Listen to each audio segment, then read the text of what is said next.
Hey Commanders fans, get ready, because today we have exclusive news about our team, and you can't miss a single detail. So take advantage and subscribe to the channel. Activate the bell to receive everything firsthand, and of course, leave a like to strengthen our support and show that there are only true fans here. Our commitment is to always bring you the latest updates, news, and everything that goes on behind the scenes at Commanders. So without further ado, let's check out today's news. Brian Robinson Jr. goes all in on contract year as Commanders face major decision. The stakes couldn't be higher for Brian Robinson Jr. Brian Robinson Jr. is entering the most pivotal season of his football career. The Washington Commanders are giving the running back one more chance to prove himself in a contract year.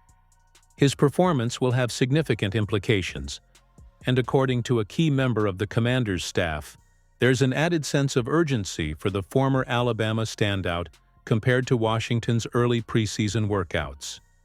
Most fans wanted the Commanders to draft a young, explosive threat in the backfield from a deep crop of college prospects. Adam Peters did just that, but waited until the 7th round before drafting Jaire Merritt 245th overall. It remains to be seen how much of an impact Merritt will have on the offensive rotation. Either way, the pressure is firmly on Robinson to deliver and become the workhorse Washington needs to overcome the obstacles. It's a high-stakes situation. There's no getting around it. However, offensive coordinator Cliff Kingsbury praised the renewed focus he's bringing to the table with some added incentives. Yeah, he's been very focused. I think the biggest thing that happened last year was that every guy we asked to play played at a really high level. B-Rob is a guy who's been playing at an incredibly high level.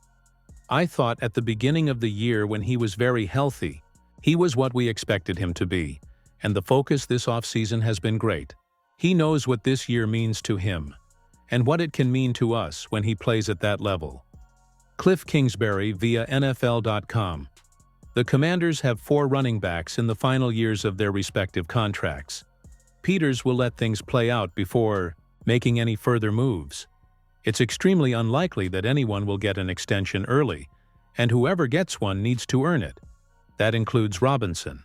The 2022 third-round pick broke through early last season, but faded as the weather began to show. Washington is banking on its improved offensive line to help the running attack. But if the same inconsistencies start to show up again, the Commanders have a simple decision to make. Kingsbury believes Robinson knows what's at stake. The talented play-by-play man also believes there's more to come.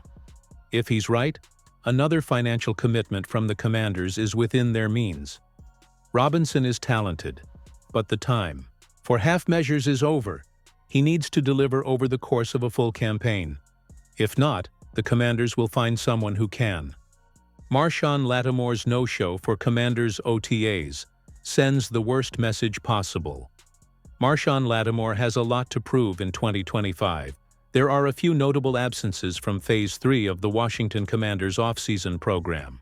Wide receiver Terry McLaurin's decision to sit out organized team activities while awaiting a new contract has garnered attention, but another veteran who is sitting out the process shouldn't be ignored either.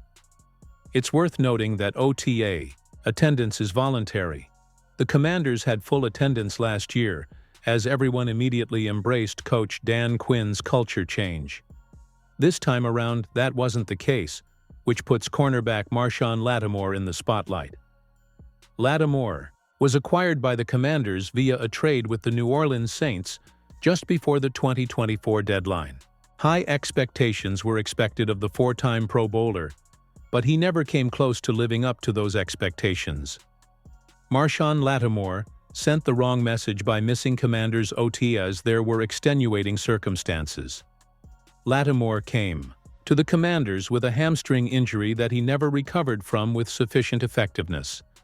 There were brief flashes of promise, but nothing more. Despite a rocky introduction, those in power are confident he can thrive once the issue is resolved, and he gets a full summer into Washington's schematic. Lattimore should be eager to get back involved and silence his doubters.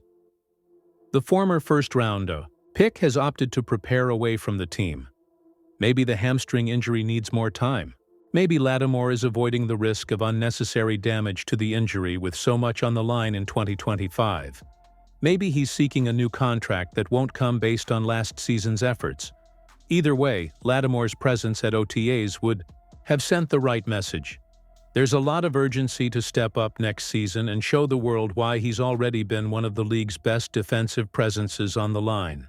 There's also growing competition in the cornerback room following the additions of Jonathan Jones and Trey Amos, though his spot doesn't appear to be in immediate jeopardy. Lattimore will be around when he's needed.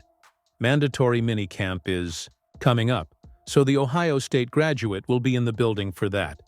He also has plenty of experience to stay in shape, and make no mistake, he needs to hit the ground running. Rumors of a trade between the Commanders are circulating about an unhappy Packers professional player. Rumors are emerging behind the scenes in the NFL that could be of great interest to the Washington Commanders. The speculation revolves around a possible trade involving none other than cornerback Jaire Alexander, currently with the Green Bay Packers, but who, according to reports, is reportedly unhappy with his situation on the team. And the question that remains is, should the Commanders enter this dispute? If there is one position that has evolved considerably in Washington last season, it is the secondary. After having the worst defense against the pass in 2023, the sector took a giant leap in 2024, under the command of new coach Dan Quinn, and finished the year as the third-best defense against the pass in the NFL. Much of this transformation is due to the arrival of big names such as Marshon Lattimore, who was acquired during the last trade window. But the coaching staff knows that to truly compete, especially in a division full of high-end receivers, any elite addition is welcome. And that's where Jaire Alexander comes in. According to CBS Sports' Cody Benjamin, the Packers would be open to trading the player.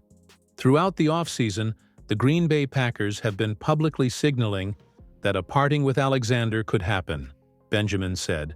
Despite being one of the best cover corners in the NFL, he has also been dealing with a series of injuries. Both the player and the team have made it clear that an exit could happen, either through trade or release. The financial situation is a factor. If Alexander doesn't accept a restructuring with a salary reduction, the Packers could release or trade him after June 1st, which would open up $17 million in cap space. A significant relief, especially considering that it would represent an additional $9.5 million in cap space compared to the previous scenario. For the Commanders, the addition of Jaire Alexander would be a strategic move with enormous impact.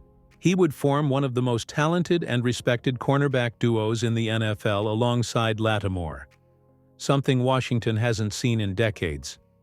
Of course, there's always the chance that Green Bay and Alexander could find a compromise and agree to keep the player.